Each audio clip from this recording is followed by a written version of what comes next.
Não que a gente goste muito de repetir as coisas, mas entre nossos alunos de altos estudos elétricos, ainda vejo alguns que não estavam aqui da última vez. Em um circuito elétrico elementar, há 3 grandezas essenciais, ligadas entre elas por uma lei, dita lei de Ohm. As fontes do gênero dessas que a gente encontra nas paredes fornecem uma tensão praticamente constante. U está fixo. Se diminuirmos R, I vai aumentar. E se aumentarmos R, I vai diminuir. Assim, à medida que acrescentamos resistências em série, a intensidade no circuito vai diminuir. Isso é normal, já que a resistência total, ou resistência equivalente, é igual à soma de cada uma das resistências. Caso contrário, você sabe que o Sr. Volta encontraria nos terminais de cada resistência uma certa tensão, que você poderia facilmente calcular. Mas, como diz o Sr. Ohm, o importante é saber que, caso a gente a some, encontraremos exatamente a tensão nos terminais da fonte. Primeira consequência da lei de Ohm. Em série, a soma das tensões dos terminais das resistências é igual à tensão nos terminais da fonte. Bem, mas com bastante frequência, e principalmente nas instalações das casas, as ligações são em paralelo, o que, no esquema, corresponde a isso aqui. A tensão nos terminais de cada resistência é a mesma. Nesse ponto estamos de acordo. Para começar, se houver apenas uma resistência no circuito, passará uma corrente grande I, que o Sr. Ampere poderia medir, mas que a gente poderia calcular com bastante facilidade também.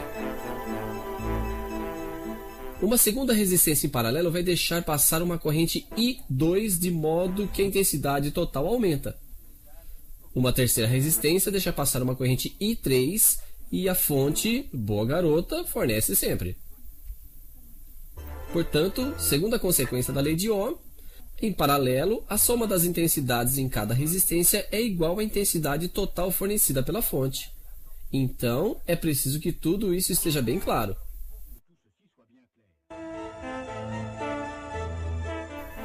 Em série, a intensidade é a mesma em cada resistência, e a soma das tensões dos terminais é igual à tensão nos terminais da fonte.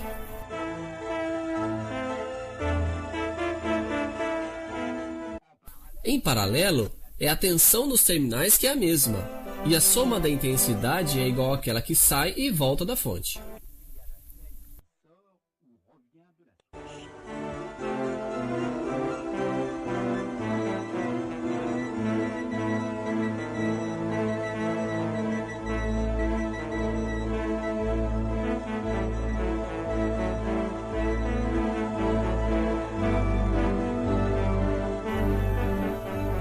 Se você entendeu isso, você entendeu quase tudo. Ah, sobrou uma última coisa. A resistência equivalente de várias resistências em paralelo é, claro, o valor da resistência única que deixará passar a mesma corrente total. Quanto mais resistência a gente acrescenta em paralelo, mais aumenta a corrente total. Portanto, o valor da resistência equivalente diminui. Ah, mas veja bem que não é a mesma coisa que há pouco. Elas não se juntam mais, nossas resistências. Então, o que elas fazem? Para isso, chamaremos nosso matemático de plantão. Caro matemático, 3 resistências em paralelo, de 100, 10 e 1 ohm, dá uma resistência equivalente a quanto? 0,9 ohms, aproximadamente. Ele tem razão. Pois, em paralelo, a resistência equivalente é sempre menor que a menor das resistências. Como ele fez essa conta, nosso matemático? Ele se serviu do contrário. 1 dividido por R1 mais 1 dividido por R2 mais 1 dividido por R3 é igual a 1 dividido pela resistência equivalente. Mas eu vejo alguém preocupado. O que fazer quando temos resistências que sejam metade em série, metade em paralelo? Isso não é mais complicado. A forma do contrário vai nos dar a resistência equivalente das duas resistências em paralelo. Essa resistência equivalente está, então, em série com a terceira. E aqui elas se juntam, pura e simplesmente, para dar a resistência total. Mas voltemos às fontes. Sr. Volta, por acaso suas pilhas de 1,5 V são fontes de tensão constante, como nossas tomadas de corrente? Veremos. Tensão nos terminais 1,5 volts. Perfeito.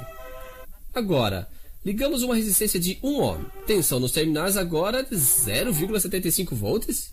Então, Sr. Volta, suas pilhas não são de boa qualidade? Elas são de boa qualidade sim. É preciso somente saber que as pilhas também têm uma certa resistência, dita resistência interna. Elas têm esse direito. Quando você liga sua resistência, isso equivale a esse circuito aqui. Circuito série, você notará. E, supondo que a resistência interna da pilha seja de 1 ohm, ela também, em sua resistência, você não terá nada além da metade da tensão.